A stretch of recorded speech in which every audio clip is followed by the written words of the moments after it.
Bismillahirrahmanirrahim. Assalamualaikum warahmatullahi wabarakatuh.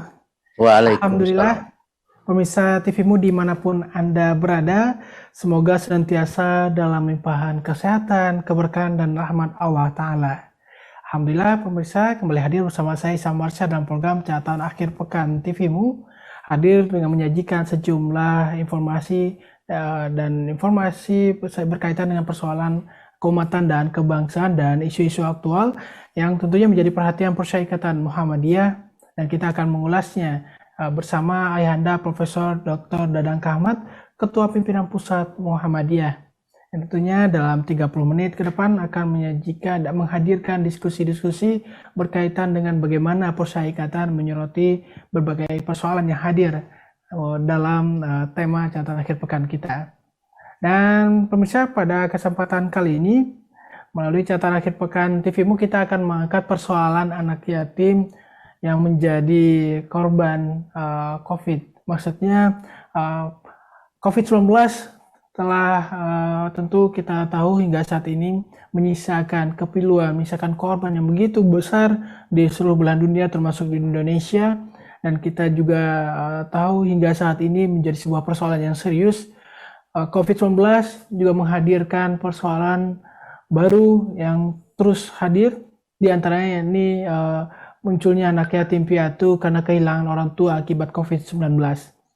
Dan untuk itu kita akan mengusung tema pada kesempatan kali ini, yakni Muhammadiyah dan anak yatim. Dan langsung saja pemirsa, kita sapa Ayahanda Profesor Dr. Dadang Kahmat. Assalamualaikum Ayahanda. Waalaikumsalam warahmatullahi wabarakatuh. Apa kabar Ayahanda? Semoga senantiasa sehat selalu Ayahanda. Amin, alhamdulillah Nanda, ya sampai saat ini Allah masih memberikan kebaikan, kesehatan pada Ayahanda ini. Insya Allah mudah-mudahan Allah terus memberikan kesehatan.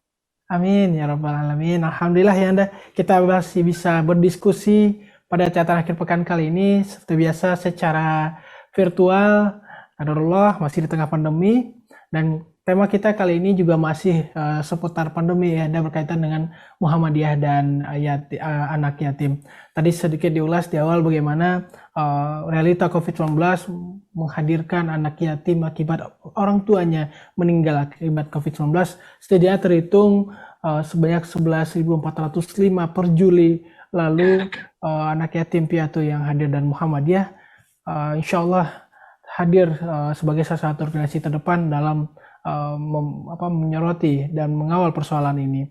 Sebelumnya Anda mungkin bisa bagaimana pandangan Persyarikatan menyikapi persoalan ini, khususnya COVID-19 yang terus hadir dengan berbagai persoalan ini. Bismillahirrahmanirrahim. Assalamualaikum warahmatullahi wabarakatuh. Alhamdulillah wassalatu wassalamu ala Rasulillah wala haula wala quwata illa billah. Para pemirsa TVmu yang dirahmati Allah Subhanahu wa taala, alhamdulillah di kesempatan ini kita masih bisa bermuajahah walaupun dalam suasana seperti ini kita masih memakai peralatan sarana virtual ya. Oleh karena itu tetaplah kita bersabar, kita tetap siaga dan bertawakal pada Allah Subhanahu wa taala. Pandemi ini belum bisa diperkirakan untuk kapan berakhirnya. Kita Muhammadiyah sudah mengumpulkan berbagai ahli di bidang pandemi untuk bicara pada minggu-minggu yang lalu, ingin mengetahui prediksi kapan kira-kira pandemi ini bisa hilang, bisa tiada. Ternyata para ahli itu belum bisa memprediksi karena memang kebijakan dari pemerintah maupun perilaku dari masyarakat belum bisa disiplin, belum bisa baik. Walaupun ada penurunan di Jawa, tetapi kita tetap harus waspada. Oleh karena itu, ekses dari pandemi ini sangat luar biasa, bukan hanya pada tingkat kesehatan, kemiskinan, juga pada hal-hal yang bersifat manusiawi, yaitu meninggalnya orang tua, baik ibu maupun bapak. Di sini terdapat anak-anak yatim piatu yang sangat banyak. Tadi oleh Ananda Ihsan disebutkan 11.045 orang per Juli. Dan ini seperti roda akan terus bergelinding, tidak hanya akan berhenti di sana, tetapi akan bertambah lagi anak yatim piatu yang kehilangan ibu dan bapaknya.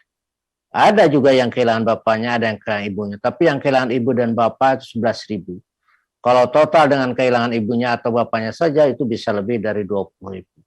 Ini memprihatinkan kita sebagai kaum muslimin, sebagai warga Muhammadiyah, yang biasa kita selalu memperhatikan kepada masyarakat kecil, masyarakat miskin, termasuk anak-anak yatim. Sebagaimana yang diperintahkan oleh Al-Quran maupun oleh sunnah Nabi Muhammad SAW. Saya kira itu Ananda. Baik, Anda. Itu menjadi catatan bagaimana COVID-19 hadir dengan persoalan yang cukup memilukan tentunya. 11.405 anak yatim hadir akibat kedua orang tuanya meninggal dan menjadi korban COVID-19. Baik, Anda, ini juga kita juga sudah mendengar bagaimana respon Persyarikatan belakangan yang juga siap menampung muncul dari mausa Persyarikatan Muhammadiyah, siap mengakomodir bagaimana anak yatim piatu ini diakomodir oleh Persyarikatan, apakah itu nantinya dalam bentuk memberikan beasiswa juga. Bagaimana ya, Anda? Itu Ya. ini hadir? Ya, dalam rapat-rapat terdahulu, baik rapat pleno maupun rapat-rapat 2 mingguan, itu dibicarakan mengenai bagaimana kita memberikan pertolongan, memberikan perhatian pada anak yatim piatu. Dan PP Muhammadiyah mengeluarkan edaran ke seluruh lapisan Muhammadiyah tingkat wilayah, daerah, cabang maupun ranting, termasuk kepada panti-panti asuhan, untuk proaktif melirat, ya, mencari anak-anak yatim piatu, dan setelah itu diadakan semacam